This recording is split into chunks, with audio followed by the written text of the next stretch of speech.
¿Qué tal amigos, niños y niñas? Vamos a comenzar esta sesión de catequesis. Es un video iluminador, pero pónganle mucha atención a la dinámica de experiencia inicial que su catequista les va a compartir y cómo va a culminar. Gracias por ver este video. Dios guía a su pueblo, es el tema de hoy. Y la cita bíblica que va a iluminar nuestra catequesis de hoy: tú apacentarás a mi pueblo, tú serás el jefe de Israel. Te invito a tomar la Biblia y abrir y leer esos textos del 1 de Samuel capítulo 5.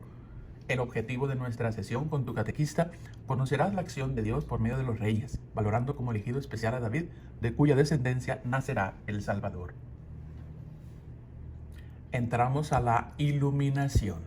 Habíamos visto en la catequesis anterior acerca de los jueces. Ahora veremos el primer rey: Saúl, David y Salomón. El rey Saúl. Pues muy bien. El rey Saúl había sido elegido por Dios como el primer rey de Israel cuando el pueblo le pide a Samuel tener un rey como los demás. Quieren ser igual como los que los rodean. Y así fue. Pero el rey Saúl no fue obediente a Dios y no siguió el camino de Dios. Por lo que entonces el profeta Samuel le fue a ver y le dijo que Dios iba a buscar a otro rey para Israel. El nuevo rey elegido sería David. Saúl no obedeció una orden que le había mandado Dios a través de Samuel, y por eso Dios lo quita. Lo quita, pero no muere, y elige a otro. Entonces Saúl intentó liberar a su pueblo de la opresión que sufría a manos de los filisteos. Los filisteos eran los enemigos, y fue entonces cuando David, que Saúl no sabía que era el nuevo elegido por Dios, y quien derrotó a los filisteos, representado por un gigante que se llamaba Goliat, fue David.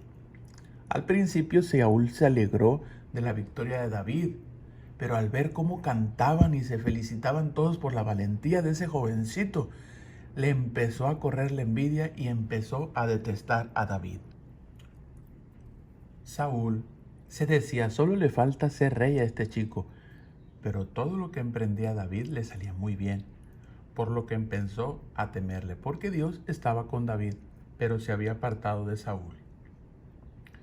Por eso en varias ocasiones mandó gente a matarlo y persiguió a David. Saúl empezó a tenerle envidia a muerte y corrían a través del desierto, pero Dios siempre libraba a David de la muerte. En una ocasión Saúl y toda su gente se pararon una noche a dormir mientras perseguían a David. Este atravesó el campamento y llegó hasta Saúl, pero le perdonó la vida. La grandeza de este pequeño David. La envidia y los celos acompañaron a Saúl el resto de su vida, hasta que murió en una batalla contra los filisteos. Él siguió luchando, creyendo que era el rey elegido, el querido, pero Saúl había desobedecido a Dios y además no pudo soportar que eligiera una persona buena y fiel como David. La envidia también lo mató. Allá en Belén nadie se imaginaba. Jesé era un señor que tenía muchos hijos. Lo visita el profeta Samuel. Mira a sus hijos.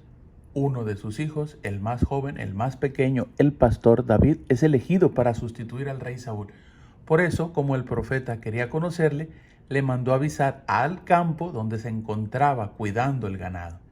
Es que al llamar a alguien, Dios se fija en el corazón y no en las apariencias. Y David era el mejor. David tiene su primera batalla. Saúl conoce poco después con ocasión de un combate con los filisteos. Gigante, Goliat, fuerte, desafió a ver qué israelita se atrevía a luchar con él. Los filisteos eran enemigos de los israelitas. Al no decidirse nadie, David, armado con su honda de pastor y 5 piedras, se enfrentó a él y ante el asombro de todos le venció. Además de ser valiente, David confiaba en Dios que protegía a Israel. Ahí está. A partir de esa victoria, David empezó a tener grandes éxitos y Saúl lo reconoció nombrándole jefe de sus soldados. Pero después le entraron unos enormes celos porque ante las hazañas de David, los israelitas le aclamaban y le rendían honores. A tal punto llegó la vida de Saúl que quería matarle. David huyó y se refugió en los montes como si fuera un malhechor. No eran así los hijos de Saúl, porque tenía un hijo que apreciaba mucho a David. David se casó con una de sus hijas, y el otro, Jonathan, su hijo, fue el mejor amigo de David, con el que tuvo dos gestos preciosos. Primero, y en prueba de su amistad, le regaló su manto, y también la espada, el arco y el cinto. Y más importante, el segundo, conseguir que su padre se volviese atrás en su intención de matarle y avisarle para que se pusiera a salvo. A la muerte de Saúl, como las 12 tribus de Israel no se entendían muy bien entre sí, David se esforzó por unirlas. Su trabajo le costó, pero lo consiguió. Todas ellas le reconocieron a David como rey. A la hora de elegir una capital que les cayese bien a todos, David se fijó en Jerusalén, que por entonces era de los jebuseos. La conquistó y en medio de grandes fiestas trasladó a ella el arca de la alianza, signo de la presencia de Dios en medio de su pueblo. Sucede entonces un hecho importante en la vida de David. Después de construirse un palacio en Jerusalén, proyecta edificar un templo para el Señor. Su consejero, el profeta, ya no Samuel, el siguiente era Natán, de buenas a primeras le dice que sí, que le parece fenómeno. Pero Dios no iba por ahí y le daba vuelta al proyecto. Será Él quien le dé otro tipo de casa a David. En su familia, Dios cumplirá lo prometido al patriarca. Abraham, el Mesías, el ungido, será uno de sus descendientes. David no podía menos que agradecer tanto cariño de Dios a través de toda su vida. Por eso en muchas ocasiones compuso oraciones, y qué vena de poeta tenía. No le fue muy bien a David al final de su vida. Su hijo mayor, Amnón, murió asesinado. Otro, Absalón, se rebeló contra él y le obligó a huir de Jerusalén. En su huida, y para colmo de males, un familiar de Saúl le maldijo. Además, el pueblo padeció hambre y fue víctima de una peste. Total, que David comprendió que solo podía salvarle Dios. Se confió a él y poco a poco todo se solucionó. De nuevo en Jerusalén, y ya viejito, murió. Le sucedió su hijo Salomón. Salomón fue reconocido como un rey sabio. Fue hijo de David y de Betsabé, la viuda de Urías. Salomón hereda el reino de su padre, y Dios le da sabiduría, que Dios le dio, es decir, le dio un gran corazón. A Dios le agradó que al principio del reinado le pidiera sabiduría para gobernar a su pueblo, y se la concedió. Sin embargo, a pesar de todo lo que Dios le había concedido, cuando se rodeó él de lujos, placeres, mujeres extranjeras y todo esto, lo llevaron a Saúl a la perdición. Él construyó el templo de Jerusalén.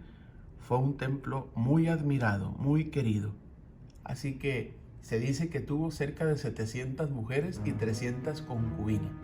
Y trajeron su propia religión, sus cultos y sus idolatrías, y lograron que el corazón de Salomón se empezara a alejar de Dios. No sé si te gustaron estas historias breves de los reyes. Son los 3 reyes de Israel. Como podemos ver, Dios estaba de acuerdo en su pueblo que se organizara como otro pueblo, y Dios se lo concedió cuando Samuel se acercó, y entonces comenzaron los reyes. La idea de los reyes es que ellos no sustituyeran a Dios, sino que lo representaran y defendieran a su pueblo en justicia y representaran el poder de Dios que cuida a su pueblo. Pero los reyes no lo podían hacer. El más querido de todos fue el rey David. Muy a pesar de sus pecados, él se arrepintió, y a través de él Dios le confió que un hijo de su familia, no le vas a construir la casa a Dios, pero un hijo de tu familia tendrá una dinastía eterna. Y ese es el que viene, es el Salvador, Jesús.